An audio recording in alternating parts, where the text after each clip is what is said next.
தேவன் இந்த மகிமையான காலை வேளையிலே விசேஷமாக இது 7வது உபவாச நாளை தேவன் ஆசீர்வதிக்கும்படியாய் அவருடைய வார்த்தைகளை, அவருடைய வல்லமைகளை, அவருடைய திட்டங்களை நம் மீது வைக்கும்படியாய் அவர் நம்மோடு கூட இடைப்படுகிற காரியங்கள் எல்லாவற்றிலும் நம்மை சரியாய் அவர் விரும்புகிறபடி குணப்பட்டவர்களாகவும் ஸ்திரப்பட்டவர்களாகவும் உறுதிப்பட்டவர்களாயும் நம்மை இணைத்து கொள்ளும்படியாய் ஒரு சில வேத வசனங்களை நாம் எடுத்து வாசித்து தியானித்து தேவனுடைய வார்த்தையை நாம் தியானிக்க போகிறோம். லூக்கா எழுதின சுவிசேஷம் 10வது அதிகாரத்திற்கு நேராய் நம்மை திருப்பி 24வது வசனத்திலிருந்து 37வது வசனத்தின் வரைக்கும் நாம் இன்றைக்கு தியானம் செய்ய போகிறோம். பக்கம் 96 புதிய ஏற்பாடு. 24வது வசனம், அநேக தீர்க்கதரிசிகளும் ராஜாக்களும் நீங்கள் காண்கிறவைகளை காணவும் நீங்கள் கேட்கிறவனை கேட்கவும் விரும்பியும் காணாமலும் கேளாமலும் போனார்கள் என்று உங்களுக்கு சொல்லுகிறேன் என்றார். அப்பொழுது நியாய சாஸ்திரி ஒருவன் எழுந்திருந்து அவரை சோதிக்கும்படி, போதகரே, நித்திய ஜீவனை சுதந்தரித்து கொள்ளும்படிக்கு நான் என்ன செய்ய வேண்டும் என்று கேட்கிறான். இயேசு தம்முடைய சீஷர்களிடத்திலே வந்து தனித்து அவர்களை நோக்கி, நீங்கள் காண்கிறவங்களை காணுங்கள் என்று சொல்லி, அது பாக்கியம் உள்ளது என்று சொல்லி அவர்களோடு கூட அவர் பேசி கொண்டிருக்கிறார். அவர்களுக்கு அந்த காரியத்தை வெளிப்படுத்தி கொண்டிருக்கிறார். அப்பொழுது நியாய சாஸ்திரிகளில் ஒருவன் எழுந்திருந்து இயேசுவை சோதிக்கும்படிக்கு, நாங்கள் நித்திய ஜீவனை பெற்றுக்கொள்ளணும்னா நாங்கள் என்ன செய்யணும் அப்படின்னு சொல்லி அவரிடத்துல ஒரு கேள்வியை எழுப்புகிறார். அதற்கு அவர், நியாய பிரமாணத்தில் என்ன எழுதியிருக்கிறது, நீ வாசித்திருக்கிறது என்ன என்று சொல்லி அவன் இடத்துல வினவுகிறார், கேட்கிறார். அவன் பதிலாக என்ன சொல்லுகிறான்னா, உன் தேவனாகிய கர்த்தரிடத்தில் உன் முழு இருதயத்தோடும், உன் முழு ஆத்துமாவோடும், உன் முழு பலத்தோடும், உன் முழு சிந்தனையோடும் அன்பு கூர்ந்து உன்னிடத்தில் அன்பு கூறுவது போல பிறனிடத்திலும் அன்பு கூறுவாயாக என்று எழுதியிருக்கிறது என்றான். இந்த 27வது வசனத்திலே ஆண்டவருடைய கேள்விக்கு அவன் சொல்லுகிற அந்த காரியம் எத்தனை பாருங்க. உன் தேவனாகிய கர்த்தரிடத்தில் முதல் காரியம் என்னது? உன் முழு இருதயத்தோடு. முதல் காரியம் முழு இருதயத்தோடு. 2வது காரியம் முழு ஆத்துமாவோடு. 3வது காரியம் முழு பலத்தோடு. 4வது காரியம் முழு சிந்தையோடும் அன்பு கூர்ந்து. அப்படியானால் ஒரு மனிதனிடத்தில் அன்பு கூறுவதற்கு 4 முழுமையான காரியங்கள் ஒன்றுபட வேண்டும்.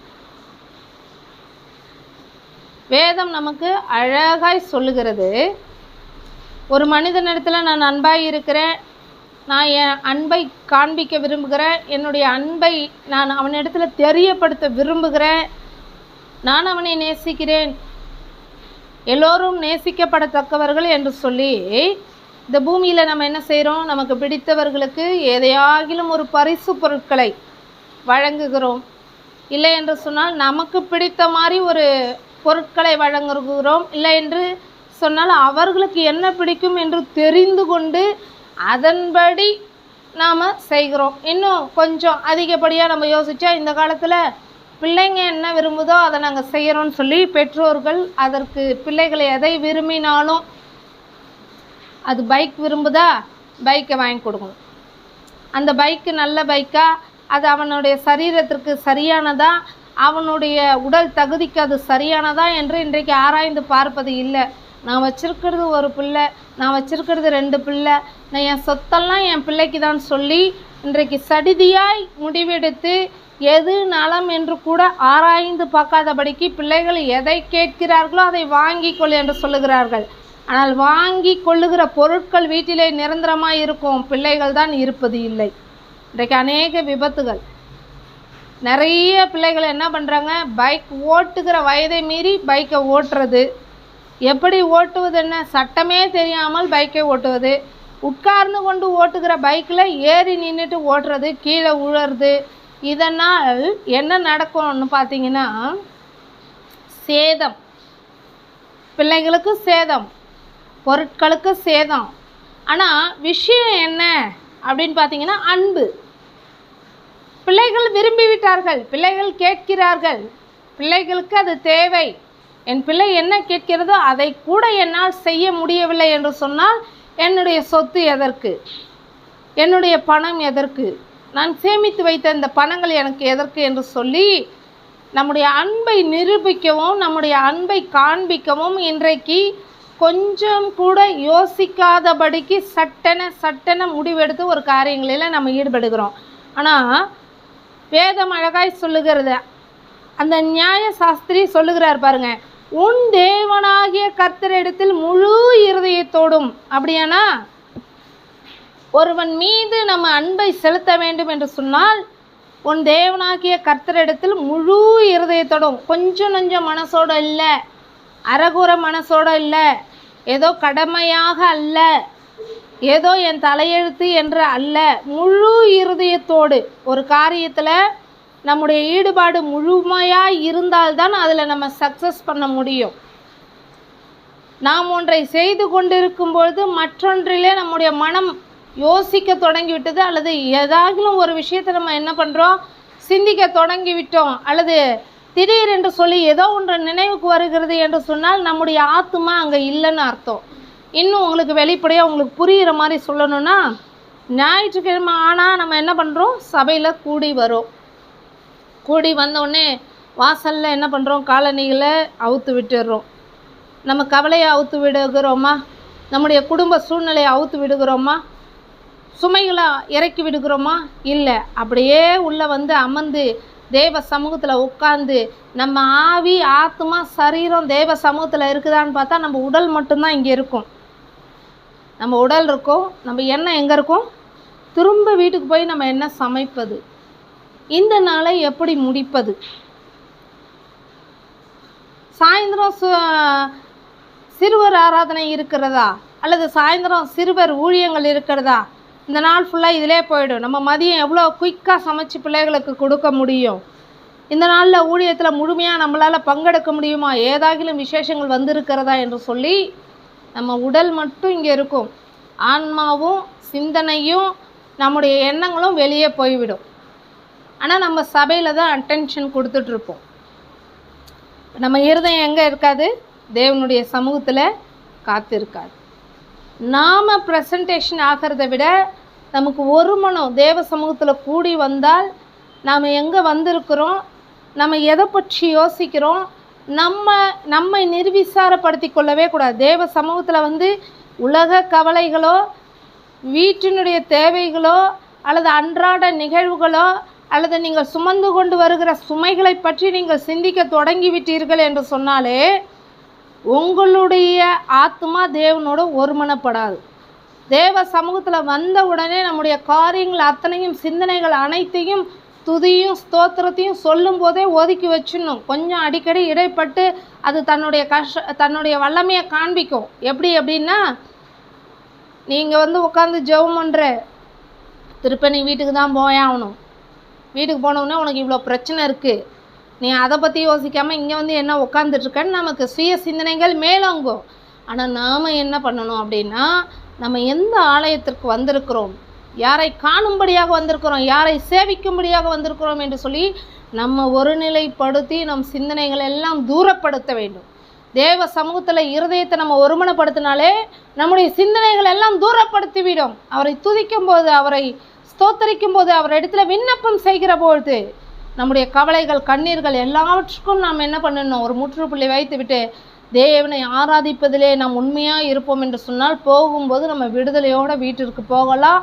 தேவனுடைய வசனமானது நம்மளை தேற்றி நமக்கு அந்த மன்னாவானது நம்மை போஷித்து நாம் சந்திக்கிற எல்லா காரியங்களிலும் நமக்கு நன்மையை கொண்டு வரும். நான் பல வேலைகளில் இது நடக்கிறதில்ல.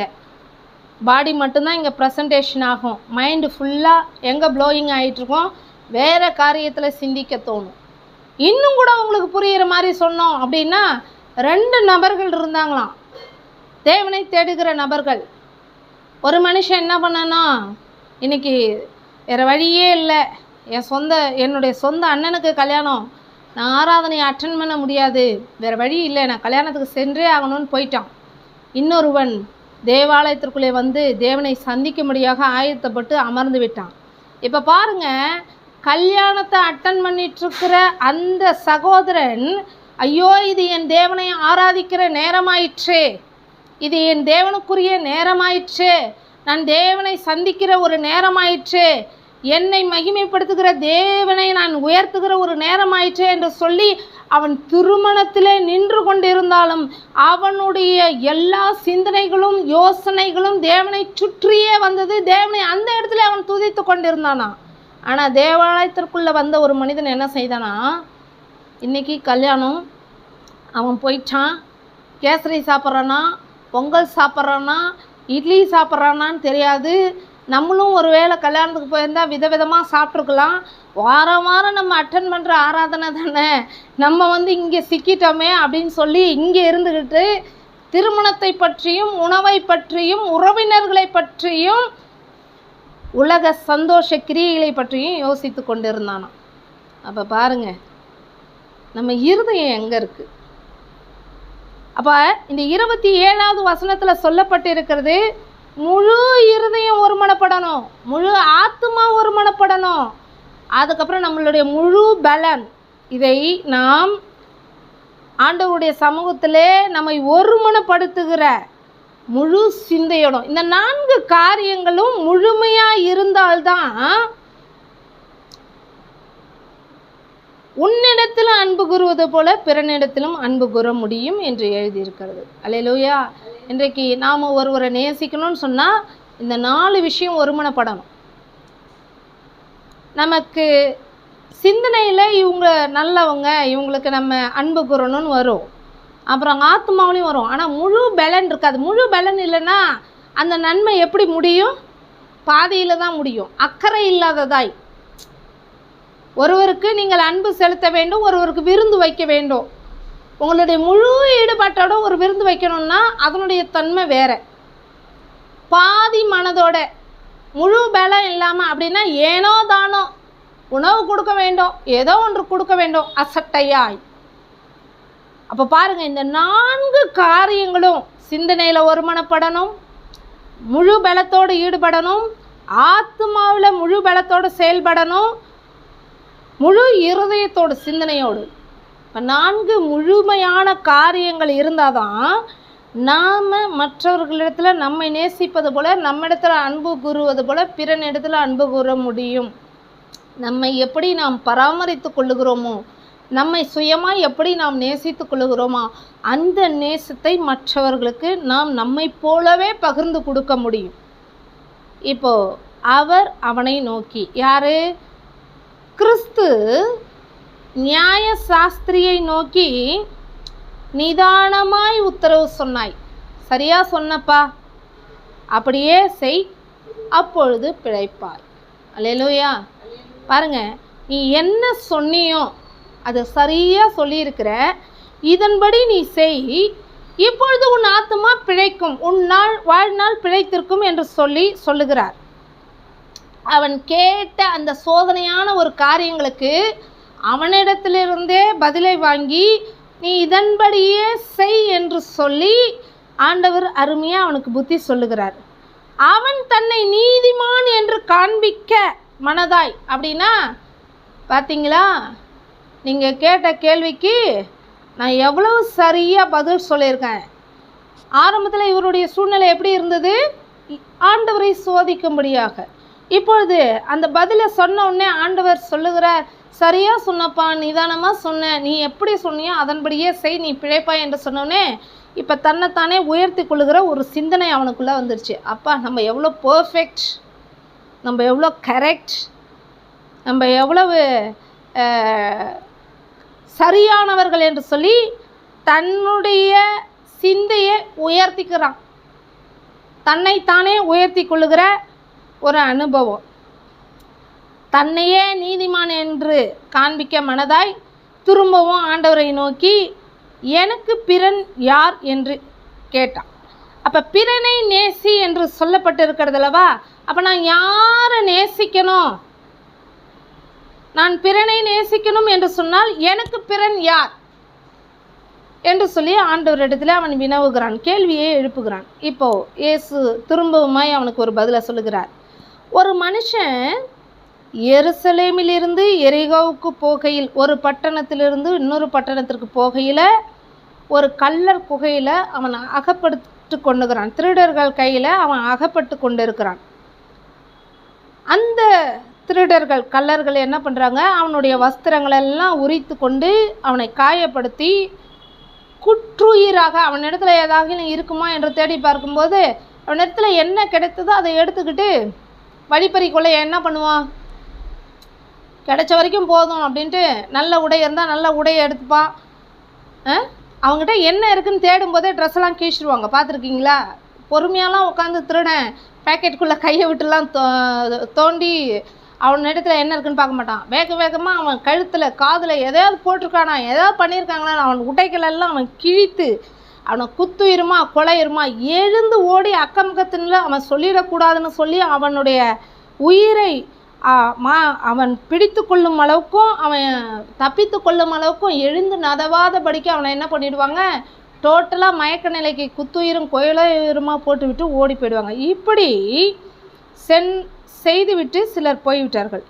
அப்பொழுது தற்செயலாய் ஒரு ஆசாரியன் அந்த வழியே வந்து அவனை கண்டு பக்கமாய் விலகி போகிறான். இந்த இந்த இந்த காரியங்களை யாருக்கு சொல்கிறாங்கன்னு பார்த்தீங்கன்னா, நியாய சாஸ்திரிக்கு இயேசு எடுத்து சொல்லுகிறார். ஏன் அப்படின்னா, எனக்கு பிறன் யார், பிறன் இடத்துல அன்பு கூறுங்களே என்று சொன்னீங்களே, அப்போ நான் யார் இடத்துல அன்பு கூறணும், அப்போ அந்த பிறன் யார் என்று சொல்லி அவன் கேள்வி எழுப்பிடும்படினாலே இயேசு கிறிஸ்து அழகாய் ஒரு ஊமையை இந்த இடத்துல சொல்லுகிறார். ஒரு பட்டணத்திலேருந்து ஒரு பட்டணத்திற்கு ஒரு மனுஷன் போகிறான்ப்பா, போகிற வழியில் திருடர்கள் கையில் அவன் அகப்பட்டு கொண்டான்ப்பா, அவனுடைய வஸ்திரங்களெல்லாம் உரித்து விட்டு அவனுடைய உயிரை குற்றுயிருமா குலையுருமா விட்டு போய்விட்டார்கள்ப்பா. அப்பொழுது தற்செயலாய் ஒரு ஆசாரியன், ஒரு மனுஷன் அந்த வழியாக வரான். அவனை கண்டு இப்போ என்ன பண்ணுறான், பக்கமாய் விலகி போனான். அப்படின்னா நமக்கு ஏன் வம்பு, ஒரு மனுஷனை பார்த்துட்டு என்ன பண்ணுறான், நமக்கு ஏன் வம்பு. அப்போ அந்த மனுஷன் எப்படிப்பட்ட நிலையில் இருக்கிறான், குத்துயிரும் கொலை உயிரும். யாராவது நம்மை காப்பாற்ற மாட்டார்களா, யாராவது ஒரு வாய் தண்ணீர் ஊற்ற மாட்டார்களா, யாராவது நம்மை சேவித்து கொண்டு போய் ஹாஸ்பிட்டலில் அட்மிட் பண்ணிட மாட்டாங்களா? ஆனால் இந்த ஆசாரியன் என்ன பண்ணுறான், அவனை பார்த்து விட்டான். முதலாளாய் பார்த்து விட்டு பக்கமாய் அப்படின்னா அவனை தாண்டி கடந்து அவன் போய்கொண்டே இருக்கிறான். இப்போ அந்தபடியே ஒரு லேவியனும் இன்னொரு மனுஷன் அந்த இடத்துக்கு வருகிறான். திரும்பவும் அந்த குத்தையிருமா குலையிருமா கிடக்கிற அந்த மனுஷனை பார்த்துட்டு இவனை என்ன பண்ணுறான், பக்கமாய் விலகி போகிறான். பின்பு சமாரியன் ஒருவன் பிரயாணமாய் வருகையில் இவங்கெல்லாம் என்ன பண்ணாங்க, தானா ஒரு காரியமாக போல ஏதோ வேலையற்று அந்த வழியாக போனவங்க. இப்போ இந்த சமாரியன் எப்படிப்பட்டவன், பிரயாணமாய் வேறொரு காரியத்திற்காக வந்தவன், வேறொரு செயலுக்காக வந்தவன். பிரயாணப்பட்டு வருகையில் அவனை கண்டு மனதுருகி, முதல்ல வந்த ஆசாரியன் பக்கமாய் விலகி போகிறான், இரண்டாவது லேவியன் பக்கமாய் விலகி போகிறான், மூன்றாவது சமாரியன் என்ன செய்கிறான், அவன் வந்த வேலையும் விட்டுட்டு இவனை பார்த்த உடனே அந்த குற்றுயிருமாய் குலையுயிருமாய் கண்டு அவனை கண்டு அவன் மேலே மனதுருகி. அப்போ அந்த ஆசாரியன் அந்த மனது உருகவில்லை, லேவியனுக்கு மனது உருகவில்லை. இந்த மூன்றாவது நபராய் வந்த சமாரியனுக்கு மனது உருகி கிட்ட வந்து முதல்ல என்ன பண்ணுச்சு, மனசு உருகுச்சு, ஐயோ ஒரு மனுஷன் ஆபத்தில் இருக்கிறானே. அடுத்து கிட்ட வந்து அந்த நபரிடம் வந்து அவனுடைய காயங்களில் எண்ணெயும் திராட்சை ரசமும் வார்த்து காயங்களை கட்டி அவனை தன் சுய வாகனத்தின் மேலே ஏற்றி சத்திரத்துக்கு கொண்டு போய் அவனை பராமரித்தான். அல்லேலூயா. எத்தனை காரியம்! ஒருவன் பக்கமாய் கடந்து போகிறான், இன்னொருவன் இன்னொரு பக்கமாய் கடந்து போகிறான். மூன்றாம் அவன் வேறொரு பிரயாணத்திற்காக வந்த பொழுதிலும் அவனை காண்கிறான். கண்டவுடன் அவன் மனது உருகுகிறது. மூன்றாவது காரியம், அவன் கிட்ட போய் நான்காவது காரியம், அவனுடைய காயங்களிலே எண்ணெயும் திராட்சை ரசமும் வார்க்கிறான். ஐந்தாவது காரியம், காயங்களை கட்டுகிறான். அடுத்து அவனை தன் சுய அந்த வாகனத்தின் மேலே ஏற்றுகிறான். ஏழாவது காரியம், சத்திரத்திற்கு கொண்டு போகிறான், அவனை பராமரித்தான். 8 காரியங்கள். முன்னதாக கடந்து சென்ற ஆசாரியன் செய்யாத காரியங்கள், அவனுக்கு பின்னதாக நடந்து சென்ற லேவியன் செய்யாத காரியங்கள்.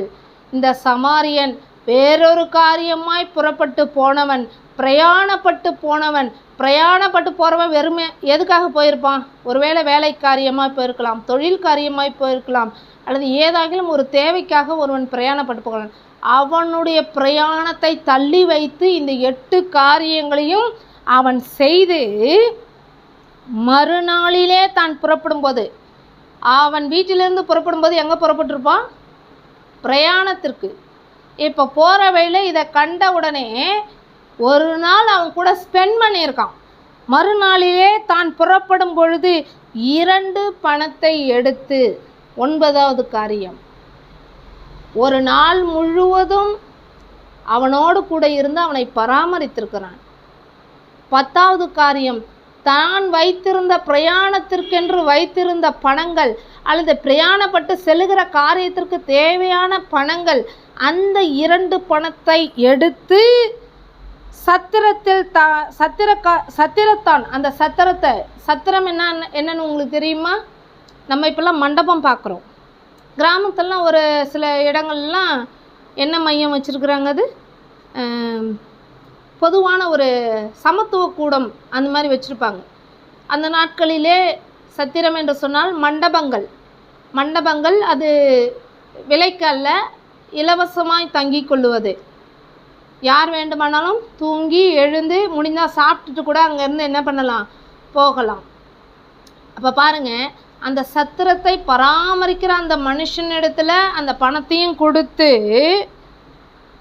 என்ன செய்கிறான், நீ இவனை விசாரித்துக்கொள், அவன் ஓரளவு நல்லாயிட்டான், இந்த பணத்தை வச்சுக்கோ, நீ இவனை விசாரித்துக்கொள், அவன் தங்குகிற வர அவனுக்கு தேவையான காரியங்களை நீ செய் என்று சொல்லி அவன் கையிலிருந்து அந்த பணத்தையும் கொடுத்து பொறுப்பை இன்னொருவனிடமும் ஒப்படைக்கிறான். 11வது காரியம், நான் பிரயாணப்பட்டு வந்தேன், இவ்வளோ காரியங்கள்லாம் நான் செஞ்சிட்டேன், இப்போ பரவாயில்ல, இன்னும் இவனுக்கு ஏதாகிலும் தேவை இருந்தால் இந்த பணத்தை வைத்து நீ இவனை பராமரித்துக்கொள் என்று சொல்லி, விசாரித்துக்கொள் என்று சொல்லி, அதிகமாக ஏதாகிலும் இவனுக்காக செலவழித்தா, இதுக்கு மேலேயும் நான் கொடுத்த இந்த பணத்திற்கு மேலே ஒருவேளை இவனுக்காக தேவைகள் ஏதாகிலும் நீ செலவழித்திருந்தால், நான் இவ்வழியாய் போன பிரயாணத்தை முடித்து கொண்டு திரும்ப வருகிறேன், அந்த பணம் எவ்வளவு என்று சொல்லு, அதை உனக்கு தருகிறேன். கரங்களை தட்டி ஆண்டவருக்கு நன்றி சொல்லலாமா? 12 காரியங்களுங்க. அவன் போன காரியம் 1, பிரயாணம். அவன் ஒருவன் மீது அன்பு செலுத்தினபடியினாலே, அவனைப் போலவே பிறனையும் நேசித்தபடியினாலே 12 காரியங்களை பொறுப்போடும் அதை சரியாயிடும். நல்லா யோசிச்சு பாருங்க. அவனுக்கு உதவி செய்யணுன்ற எண்ணம் இருந்ததுன்னா ஒன்றா செஞ்சுருக்க மாட்டான், பணத்தை மட்டும் கொடுத்துட்டு போயிருப்பான். அவனுக்குள்ளே என்ன இருந்தது? முழு இருதயம். அவனுக்கு ஏதாகிலும் ஒன்றை செய்ய வேண்டும், முழு ஆத்மாவோடும், ஐயோ இவன் பிழைக்க வேண்டும், முழு பலத்தோடும் என்னால் முடிந்த உதவிகளை நான் கிட்ட இருந்து அவன் குற்றுயிருமாய் குலையுயிருமாய் இருக்கிறான், நான் பாதுகாத்து கொள்ளுகிறேன், முழு சிந்தையோடும். திரும்பவும் நான் பார்க்கும்போது இவன் நல்லா இருக்கணும். அல்லேலூயா. இந்த 4 குணங்கள், 4 முழுமையான காரியங்கள் இருந்தால் தான் நம்ம ஒருவனை நேசிக்க முடியும். அந்த 4 முழுமையான காரியங்கள் இருந்ததுனால தான் 12 காரியங்களை இவன் இந்த இடத்துல செய்து திரும்பவும் நான் வரும்போது உனக்கு அதை தருகிறேன் அப்படின்னு சொல்லிட்டு அவன் போகிறான். இப்படி இருக்க இப்போ ஆண்டவர் திரும்ப கேட்குறார், கள்ளர் குகையில் அகப்பட்டவனுக்கு இந்த 3 பேரில் எவன் பிறனாக இருந்தான்? நீ கேட்ட அந்த கேள்விக்கு பதில், பிறன் என்று சொல்லுபவன் யார், எனக்கு பிறன் யார் என்று நியாயசாஸ்திரி தேவனை சோதிக்கும்படிக்கு, ஆண்டவராகிய கிறிஸ்துவை சோதிக்கும்படிக்கு அந்த இடத்துல என்ன செய்தான்னா வார்த்தையை எழுப்பும்போது, இப்போது இந்த கள்ளர் குகையில் அகப்பட்டவனுக்கு கடந்து போன அந்த ஆசாரியன், கடந்து போன அந்த லேவியன், கடந்து போன அந்த சமாரியன், இந்த 3 பேரில் பிறன் யாராய் தோன்றுகிறான், உனக்கு எப்படிப்பா தோணுகிறதுன்னு சொல்லி இந்த கதையை, இந்த ஓமையை சொல்லி ஆண்டவர் அவன்கிட்ட கேள்வி கேட்குறார். இப்போ அவன் சொல்கிறான், அவனுக்கு இரக்கம் செய்தவனே. அப்படியானால் யாரை சொல்லுகிறான்? 3வது நபர். அல்லேலூயா. அப்பொழுது அவன் சொல்லுகிறான், அவனுக்கு யார் இரக்கம் பாராட்டினாங்களோ அவன்தான் அப்படின்னு சொல்லி ஆண்டவரை பார்த்து சொன்னபொழுது, அப்பொழுது இயேசு அவனை நோக்கி, நீயும் போய் அந்தபடியே செய். அல்லேலூயா. இப்போ அந்த பிறனுக்கான பதில் வந்து விட்டதா? ஆண்டவர் நம்மோடு இன்றைக்கு பேசுகிற ஒரு காரியம், நீயும் போய் அந்தபடியே செய். இதான் நம்ம செய்தி தலைப்பு. முழு இருதயத்தோடு, முழு சிந்தையோடு, முழு ஆத்மாவோடு, முழு பலத்தோடு நம்மில் எப்படி அன்பு கூறுகிறோமோ அப்படியே பிறனிடத்திலும் நாம் அன்பு கூற வேண்டும். எழுந்து நிற்கலாம் ஆண்டவருடைய சமூகத்தில். இந்த நாளிலே ஒரு நல்ல சமாரியனாய் நாம் வாழ வேண்டும். தேவனுடைய அன்பிலே நல்ல சமாரியனாய் நீங்கள் வீட்டிற்கு சென்று இந்த வேத வசனங்களை நீங்கள் தியானிக்க வேண்டும். தேவனை நான் நேசிக்கிறேன், ஆண்டவரை நான் விசுவாசிக்கிறேன் என்று சொல்லுகிற ஒரு மனிதன் 4 முழுமையான காரியங்களை பெற்றவனாய் வாழ வேண்டும். அவன் 4 முழுமையான காரியங்களை பெற்றிருந்தால்தான் ஒரு நல்ல சமாரியனாய் வாழ முடியும். ஒரு நல்ல சமாரியன் எத்தனை பிரயாசங்கள் பட்டு இருக்கிறான். அவன் சென்ற வேலையை முதலாவது கைவிட்டுட்டான். ஒருவனை பார்த்த உடனே அவன் கிட்ட வந்து அவனுக்கு உதவிகள் செய்து, அவனுக்கு அந்த காயங்களை அனைத்தையும் ஆற்றி, அவனை தன்னுடைய வாகனத்தின் மேலே ஏற்றி, அவனை ஒரு பாதுகாப்பான இடத்திற்கு கொண்டு போய் இறக்கி, அவனை பராமரித்து, மேலும் பராமரிக்க பணங்களை செலவழித்து, மீண்டுமாய் கூட அவனுக்கு ஏதாகிலும் இருந்தால் அதை நான் உனக்கு தருவேன் என்று சொல்லி அவன் உத்தரவையும் கொடுத்து சென்றதை நாம் பார்க்கிறோம். இந்த வார்த்தை ஆண்டவர் சொல்கிறார், நீயும் போய் அந்தபடியே செய். அந்தபடியே செய்கிறவர்களால் முழுமையான காரியங்களோடு தேவ சமூகத்திலே நாம் வளருவோம் என்று சொன்னால், முழுமையான சிந்தனைகளிலே, முழுமையான பலத்தோடு, முழுமையான ஆத்மாவோடு ஒரு நல்ல சமாரியனாய் நம்மால் வாழ முடியும். நம்மக்கிட்ட என்ன பிரச்சனைனா, முழுமை இல்லை, அறகுறை, எல்லாவற்றிலும் அறகுறை, அவசரப்படுதல் அல்லது கண்டும் காணாமல் போதல். ஒரு ஆசாரியன் எப்படி தன்னை ஒருவனை பார்த்து அவனுடைய நிலையை பார்த்து கண்டும் காணாமலும் இருக்கிறானோ, அப்படித்தான் நாமும் இன்றைக்கு கண்டும் காணாமலும் இருக்கிறோம். முழுமை, நம்முடைய வாழ்க்கையில் ஒரு முழுமை வேண்டும். நித்திய ஜீவனை நாம் சுதந்திரித்து கொள்ள வேண்டுமானால் நமக்குள் முழுமை வேண்டும். நம்முடைய முடிவு எங்கே இருக்கிறதுனா, நித்திய ஜீவனை சுதந்திரித்து கொள்ளுவதிலே தான் இருக்கிறது. ஆகையினாலே இந்த முழு சிந்தையோடும், முழு பலத்தோடும், முழு ஆத்மாவோடும், முழு இருதயத்தோடும் தேவனுக்குள்ளாக நாம் வளர்வோம் என்று சொன்னால், இந்த நாள் மட்டுமல்ல, வருகிற நாட்கள், வருகிற காரியங்கள் எல்லாவற்றிலும் நாம் நிலைத்திருந்து முடிவிலே நாம் நித்திய ஜீவனை சுதந்திரித்து கொள்ளுகிறவர்களாய், நாம் எதை காத்திருக்கிறோமோ அதை முழுமையாய் அடைந்தவர்களாய், பயனுள்ளவர்களாய், பயன் பெற்றவர்களாய் இந்த பூமியிலே நாம் வாழ்ந்து தேவனுக்கு பிரியமானதை செய்து முடித்து போக முடியும். ஆகவே ஒப்பு கொடுக்கலாமா தேவனுடைய சமூகத்தில்? இந்த நாளில் ஆண்டவரே, நீர் எங்களோடு பேசின இந்த வார்த்தைக்காக நன்றி செலுத்துகிறோம். எங்களோடு நீர் ஆண்டவரே இடைப்பட்ட இந்த காரியத்திற்காக, நல்ல சமாரியனை குறித்து நீர் எங்களோடு கூட பேசி எங்களுக்கு இடைப்பட்டு அநேக காரியங்களை எடுத்து சொல்லிக்கிறேன். நாங்கள் எதிலெல்லாம் குறைவுகளாக இருக்கிறோமோ கர்த்தர் நீர் எங்களுக்கு நிறைவை உண்டாக்குவீராக. இந்த உவமையின்படி நாங்கள் இன்றைக்கு ஆராய்ந்து பார்த்து நாங்கள் இதிலே முழுமையாக இருக்கிறோமா, நீர் விரும்புகிறபடி நடக்கிறோமா என்று சொல்லி அர்ப்பணித்து கொள்ளுவோமா ஆண்டவருடைய சமூகத்தில். ஹல்லேலூயா.